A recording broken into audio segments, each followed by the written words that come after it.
I've been brought in at a really exciting time in the industry here. For the last 2.5 years, there was already a hard push towards digital transformation and the moving to more on-demand type learning styles. Then came COVID, and that just hyper escalated the scenario.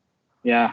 So for me, and my view as being a relative newcomer and not having necessarily experienced the entire face-to-face classroom-based learning that was probably at its at its peak 5 or 10 years ago, but coming in a very digitally enabled period of time, what I'm seeing is the move to what has previously been called the invisible LMS is also being referred to this concept of learning in the flow of work, but basically is just about relevance and providing the relevant training to the relevant person at the relevant time and in the relevant place, so that when somebody is in need of knowledge, they're not jumping somewhere else. They're not needing to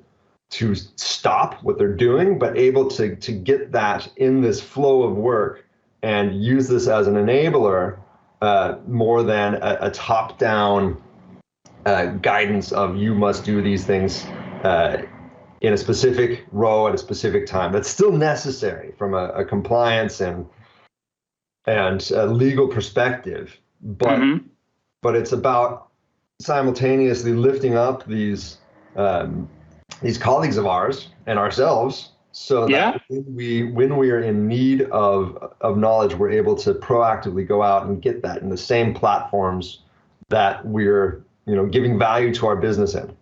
And from my perspective, and I think from the entire Microsoft ecosystem, this has very clearly been focused on teams. And that has been a pleasure to be at LMS 365.